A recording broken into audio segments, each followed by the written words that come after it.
ఇయహూక్ private limited presence అమ్మమ్మకి విడాకులు. Written by Kiran Vibhavari. Narrated by RJ Diya. అమ్మమ్మకి విడాకులు. ఏం మాట్లాడుతున్నావో అర్థమవుతుందా? పెద్దోడు కోపంగా అడిగాడు. ఇన్నాళ్టికి అర్థమై మాట్లాడుతున్నాను. ఆమె ఏమాత్రం పొంగకుండా చెప్పింది. ఈ వయసులో విడాకులా? చిన్నోడు నోరెళ్లబెట్టాడు. ఏం ఆ వయసులో అనుకున్నది ఈ వయసులో చేయలేనా? ఆమె స్థిరంగా చెప్పింది. నీకెవరో మప్పారు అంటూ కూతురు మరెవరిమీదనో నెపం వేసింది. ఎవరు చెప్పారో తెలిసినట్టు. నేనేం చిన్నపిల్లని కాదు ఎవరో మప్పడానికి. ఆమె ఏమాత్రం తగ్గలేదు. పాపం నాన్నను చూడు ఎంతగా కుమిలిపోతున్నాడో అంటూ గోడవారగా వాలుకుర్చీలో కూర్చుని ఈ తతంగమంతా చూస్తున్న నాన్నను చూపిస్తూ అన్నాడు పెద్దోడు. మీ నాన్న కుమిలిపోవడం కనిపిస్తుంది కాని ఈ అమ్మ మనసు కనిపించట్లేదు మీకు. ఆమె ముక్కు చీదుకుంటూ చెప్పింది. అబ్బా ఇప్పుడెందుకు ఏడుస్తున్నావు? మేం కదా ఎడవాలి. రేపొద్దున మా ఇంట్లో వాళ్లకి తెలిస్తే దుమ్మెత్తిపోయేరు అంటూ చిన్న కూతురు చిరాకు పడింది. మీ ఇల్లు ఏం ఇది నీ ఇల్లు కాదా? నేను నీ అమ్మను కాదా? నా బాధను అర్థం చేసుకోరా అని ఆమె బాధగా అడిగింది. అది కాదే, రేపనగా షష్ఠిపూర్తి పెట్టుకుని ఈరోజు నువ్విలా విడాకులు కావాలండం ఏం బాగోలేదు సుమీ. చుట్టాలు పట్టాలు నోలు నొక్కుంటారు అని పెద్ద కూతురు సర్ది చెప్పజూసింది. అలా ఆలోచించే ఇన్నాళ్లు నోరు మూసుకుని కూర్చున్నాను. ఇక నా వల్ల కాదు, నాకు ఆయనతో విడాకులు కావాల్సిందే అని ఆమె పంతం వీడట్లేదు. అమ్మా మొండిగా ప్రవర్తించకే, ఇప్పుడేం తక్కువైంది నీకు అని చిన్నోడు ప్రశ్నించాడు. ఏం తక్కువా? అన్నీ తక్కువ ఇచ్చారు కదా. ఆయన కోపాలు, చిరుబురులు, అహంకారాలు అన్నీ ఎక్కువే. ఎదురుగా కూర్చున్న మొగుణ్ణి చూస్తూ కసుబుస్సులాడింది. ఓ నాన్న ఏదో కోపంలో ఏదైనా అన్నారనా నీ బాధ అంటూ అదో పెద్ద విషయం కాదన్నట్లు తేల్చిపడేశాడు పెద్దోడు. కోపంలో కాదు, నేను హీనమైన దాన్ననే భావనతోనే ఆ పెద్ద మనిషి నన్ను అన్నేసి మాటలంటాడు. ఎన్నిసార్లు నా తప్పు లేకపోయినా మీరు చేసే తప్పులకు కూడా నా మీద చేయి చేసుకున్నాడని, అప్పుడే నా మీద చేయి పడ్డప్పుడే విడాకులిచ్చేసుంటే సరిపోయేది. మిమ్మల్ని చూసి ఆగిపోయాను. ఇంటి పరువు గౌరవం మంట కలుస్తుందని ఊరుకున్నాను. ఇప్పుడు మీ అందరూ స్థిరపడ్డారు. మీకు మీ కుటుంబాలు ఏర్పడ్డాయి. అందుకే ఇక భరించడం నా వల్ల కాదు. నాకు ఆత్మాభిమానం ఉంది, ఆత్మగౌరవం ఉంది. అస్తమానం నన్ను తీసిపారేస్తూ మీ అమ్మ ఒట్టి మొద్దురా అని మీతో వేలాకోలాలు చేస్తూ ఉంటే నేనిక ఊరుకోను. నాకు విడాకులు కావాల్సిందే. మా ఫేస్బుక్ ఫ్రెండ్స్ కూడా అదే చెబుతున్నారు. మొగుడు కొడితే పడుండాల్సిన పనిలేదు, వెంటనే విడాకులు తీసుకోవాలి అని. అందుకే నేనాలోచించాను, ఇక భరించేది లేదు. ఆయనగారు నన్నెన్ని మాటలన్నారో, ఎన్నెన్నిసార్లు చేయి చేసుకున్నారో అన్నీ గుర్తుకు తెచ్చుకుని రాసిపెట్టుకున్నాను. అవన్నీ మా లాయరమ్మకు చెప్పి వెంటనే విడాకులు తీసుకుంటాను, అంతే అని ఖరాఖండిగా చెప్పేసింది ఆమె. ఓహో, నాన్న ఏదో కోపంలో అన్నాడని విడాకులు తీసుకుంటావా? సరే కాని, మరి మమ్మల్ని నువ్వు ఎన్నిసార్లు కొట్టలేదు, ఎన్నిసార్లు తిట్టలేదు? పెళ్ళై పెళ్ళాం బిడ్డలు పుట్టాక్కూడా మమ్మల్ని తిట్టలేదా అమ్మా నువ్వు? మరి మాకు మాత్రం ఆత్మగౌరవం లేదా? మాకు విడాకులిస్తావా అని పెద్దోడు నిలదీశాడు. పగలనక రాత్రనక ఎండా వానకి తట్టుకుని మమ్మల్ని ఇంతవారిని చేసిన మనుషులు మీరిద్దరూ.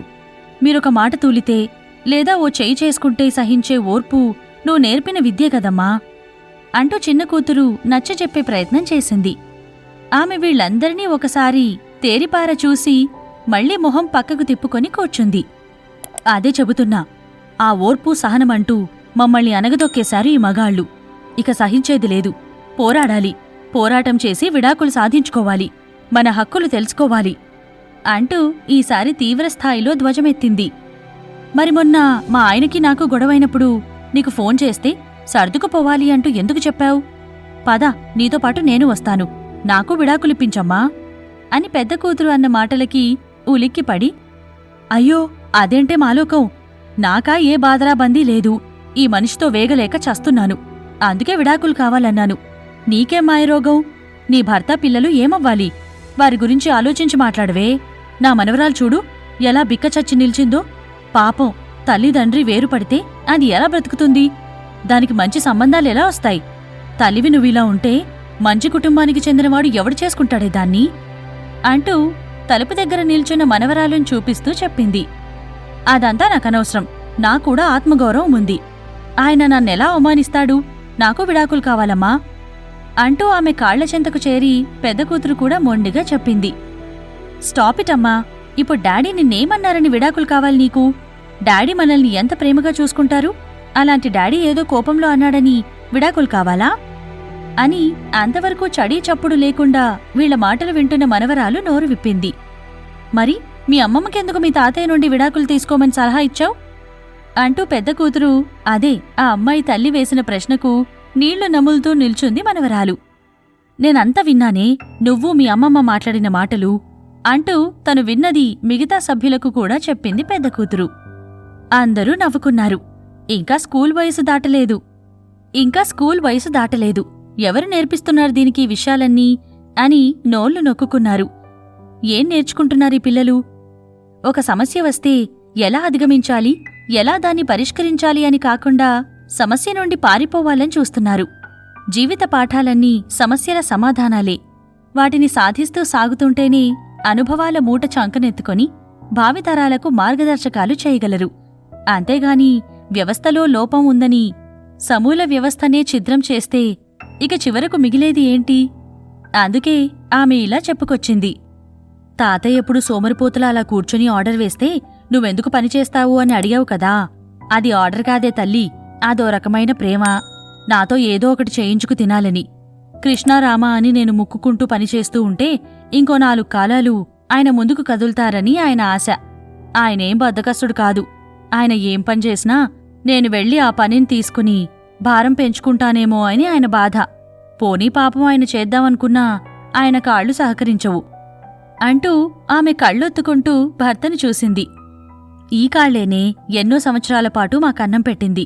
రోజూ 4 కిలోమీటర్లు దూరం సైకిల్ తొక్కుతూ వెళ్లి బడిపంతులుగా రోజంతా నిల్చుని పాఠాలు చెప్పిన మాస్టర్ కాళ్ళివి. ఈ రోజులా చతికిలపడ్డాయంటే మాకోసం కాదు, మమ్మల్ని ఇంతవారిని చేయడానికి కాదు. పెద్దోడు కూడా తండ్రి కాళ్ల దగ్గరికి చేరి సుతారంగా తండ్రి కాళ్లను నొక్కుతూ చెప్పాడు. ఆ తండ్రి మనసు కూడా ద్రవించి పంచెతో కళ్ళొత్తుకున్నాడు. ఇంకా ఏమన్నావు?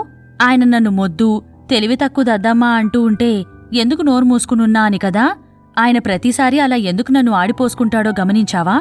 ఆయన ఆ మాట అన్న ప్రతిసారి వచ్చాడండి పెద్ద బ్రహ్మజ్ఞాని, అన్ని ఈయనకే తెలుసు మరి అని నేను చేతులూపుకుంటూ ఆయన్ని వెక్కిరిస్తూ ఉంటే ఎంత మురిసిపోతాడో అని. అలా నన్ను ఉడికించడం ఆయనకి సరదా, అదో సరసం అంటూ మురిపంగా తన భర్తను చూస్తూ కొనసాగించింది. అమ్మమ్మ, తాతయ్య నిన్ను కొట్టాడా అని అడిగావు. అవునే, కొట్టాడు. ఒక తల్లి పిల్లను కొట్టినట్టు, ఒక మాస్టర్ శిష్యుణ్ణి కొట్టినట్టు. పిల్లలేదైనా తప్పు చేస్తే వాళ్ళనొక దెబ్బ వేసేవాడు కాదు. ఎందుకంటే పిల్లల్ని కొట్టడం ఇష్టముండేది కాదాయనకు. ఆ కోపం తల్లిగా నా పెంపకానికి వేసేవాడు. అది ఆయన లోపం. నాకప్పుడు చాలా కోపం వచ్చేది. నన్నీ మనిషి కొట్టాలా అని అనిపించింది. ఒక్కోసారి అందరి ముందు కేకలేసేవాడు. ఎంత చిన్నతనంగా ఉండేదో. మా అమ్మవాళ్లకి చెప్పుకొని బాధపడేదాన్ని. అంతేగాని నేను విడాకులిచ్చేయమని కోర్టుకు ఎక్కలేదే. మా అమ్మవాళ్లు నాకు సర్ది చెప్పేవారు. పిల్లోడు అన్నిట్లోనూ బంగారం, ఈ చిన్న లోపమే కదా, ఓర్చుకో అని నాకే నచ్చచెప్పేవారు. అలా ఓర్చుకోబట్టే ఇలా ఇంతకాలం కుటుంబాన్ని, ఇంత గౌరవప్రదమైన జీవితాన్ని ఏర్పరచుకోగలిగాను. అంతేగాని చిన్న చిన్న గొడవలకు కోర్టుకు ఎక్కడం మాకెవరూ చెప్పలేదు అని మనవరాలికి హితం చెప్పింది. మరి నీకు ఆత్మగౌరవం లేదా అమ్మమ్మా? మళ్ళీ అడిగింది మనవరాలు. మళ్ళీ అదే ప్రశ్న. ఉందే, ఎందుకు లేకపోలేదు? ఆయన నన్ను కొట్టగానే పుట్టింటికొచ్చేసేదాన్ని, లేదంటే అలిగి కూర్చునేదాన్ని. ఆయనగారు వచ్చి నా కాళ్లు పట్టుకుని క్షమాపణలు చెప్పేవరకు అసలు మెట్టు దిగేదాన్ని కాదు.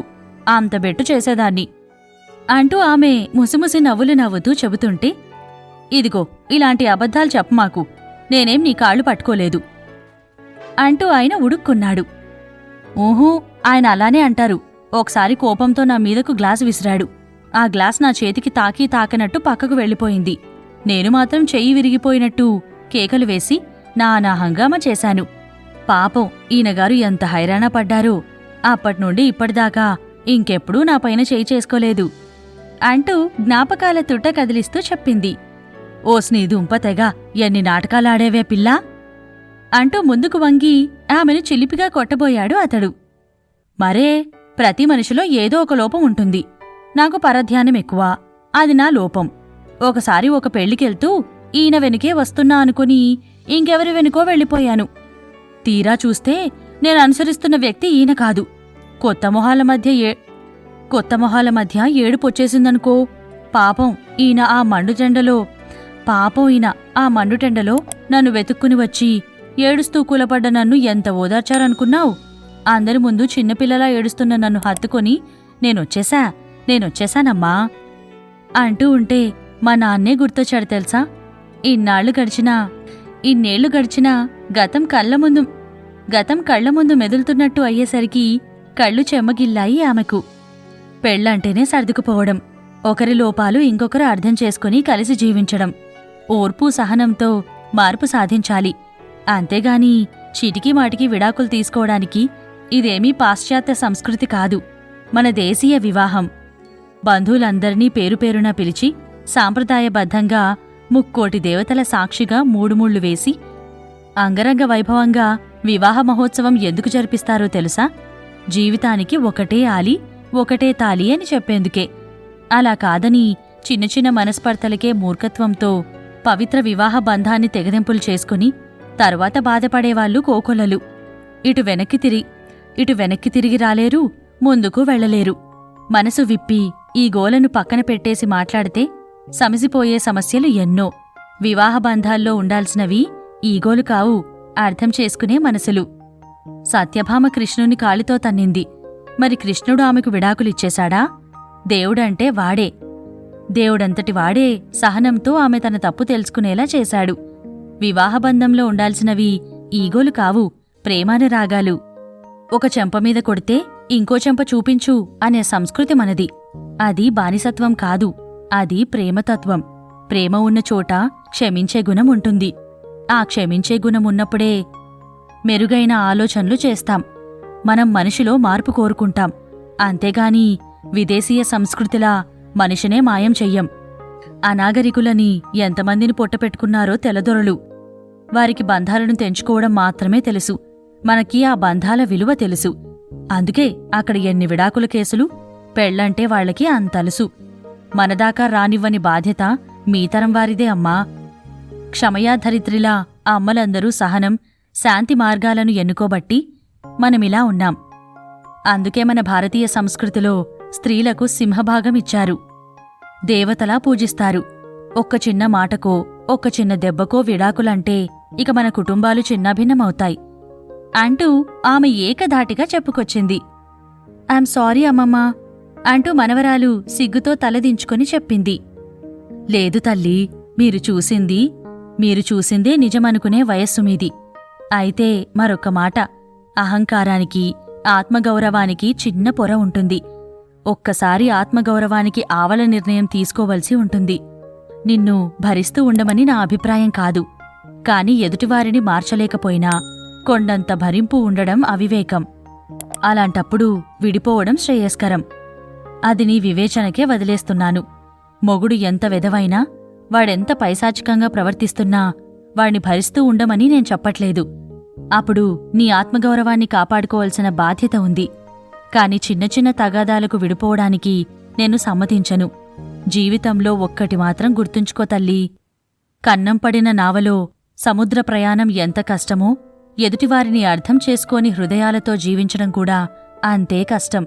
అటువంటప్పుడు విడాకులు తీసుకుని బ్రతకడం మంచిదే కాదనను. కాని అన్నీ మంచిగా ఉన్న నీ సహచరిలో ఏదో చిన్న లోపముందంటే దాన్ని నీ తెలివితేటలతో, ఓర్పుతో మార్చే ప్రయత్నం చెయ్యాలి. అంతేగాని అసలు నాకీ బంధమే వద్దు, నాకీ మనిషే వద్దు అని అనుకుని వేరే మనిషిని వెతుక్కోవడానికి వెళ్తే చివరికి మిగిలేది ఎండమావే అని గుర్తుంచుకో తల్లీ.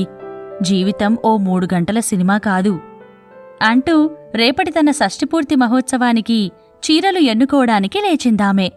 మనవరాలు ఆలోచనలో పడింది. This has been a Earhook Private Limited production of అమ్మమ్మకి విడాకులు. Written by Kiran Vibhavari. Narrated by R.J. Diya. Producer Earhook Private Limited. Editor Gautam C.H. Production copyright 2022 by Earhook Private Limited.